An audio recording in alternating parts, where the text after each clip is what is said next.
PASOK de la Grèce. S'il te plaît, tu as la parole.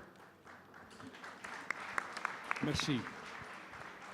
Comme vous savez, l'exemple grec est le plus caractéristique du problème européen. Il y a 3 ans, au début de la crise grecque était une crise multiple, surtout une crise budgétaire, avec un déficit nominal plus que 15,7%, avec une dette publique non viable et aussi une crise structurelle, une crise de compétitivité. Aujourd'hui, après 3 ans d'austérité, après l'adoption et l'application du programme d'ajustement selon les critères de la droite européenne qui domine les institutions européennes et aussi la Troïka, quel est le résultat? Quelle est la situation? Nous pouvons présenter un déficit structurel qui est 0,2%. Nous avons gagné le jeu du déficit structurel.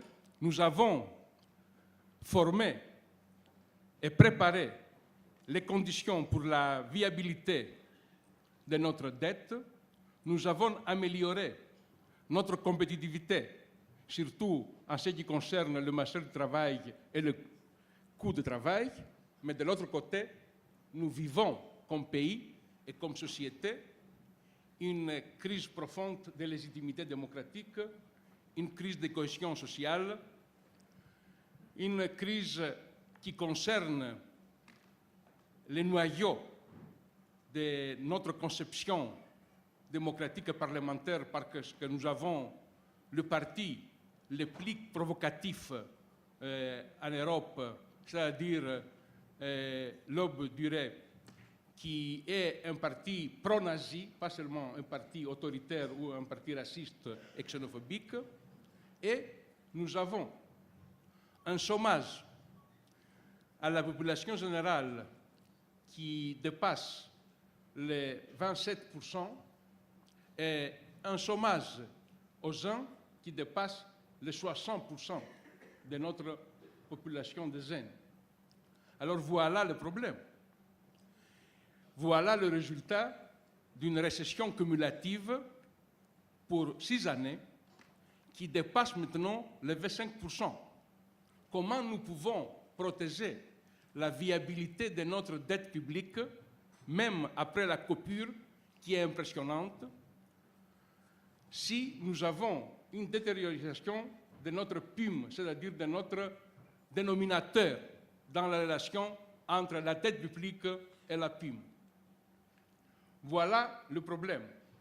Voilà le problème des politiques procycliques, des politiques conservateurs qui sont dictées par les directoires européens en coopération avec le Fonds monétaire, mais la présence du Fonds monétaire international au sein de l'Europe, au sein de la zone euro, est une décision historique qui est absolument comparable au niveau monétaire et financier avec la présence de l'OTAN au sein de l'Europe pour des raisons de sécurité militaire après la Deuxième Guerre mondiale. Alors, quel est le vrai problème?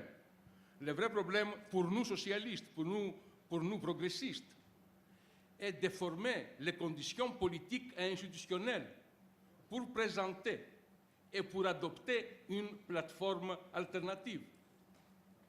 Il faut changer les rapports de force. Les rapports de force dans l'Europe ne sont pas des rapports de force idéologiques et politiques. Tout d'abord, ils sont des rapports de force interétatiques, pas exactement intergouvernementales.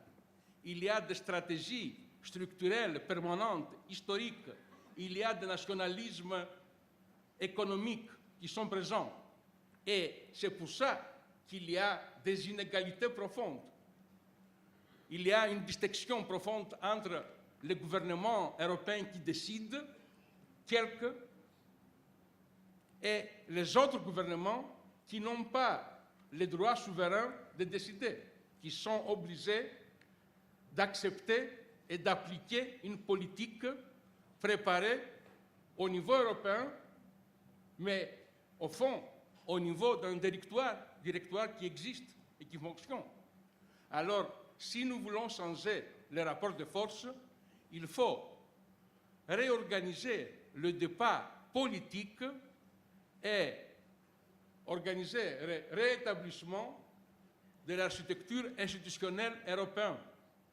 Il faut protéger le rôle du Parlement, il faut protéger le rôle de la Commission, il faut organiser le travail du Conseil européen et du Conseil d'une façon qui est visible, qui est démocratiquement légitime. Et pour nous, c'est absolument nécessaire de dépasser, d'annuler les inégalités profondes internes. Il y a plusieurs formes de dumping interne au sein de l'Europe. Et le plus frappant est le dumping qui concerne les taux d'intérêt. Parce que ce dumping des taux d'intérêt est un mécanisme perpétuel de transfert de surplus. Voilà les inégalités. Les inégalités pour les États, les inégalités pour les entreprises, les inégalités pour les sociétés civiles et pour les peuples. Il y a beaucoup d'idées. Antonio a présenté une ventaille impressionnante des idées. Martin Schulz, Hannes Swoboda. Il faut regagner la philosophie européenne politique incarnée et présentée historiquement par Jacques Delors. C'est le rôle politique de la Commission et c'est notre obligation de parler d'une façon sincère et directe pour les vrais problèmes de l'Europe, pour changer le rapport de force. Il faut comprendre pour changer. Ce n'est pas possible de changer sans comprendre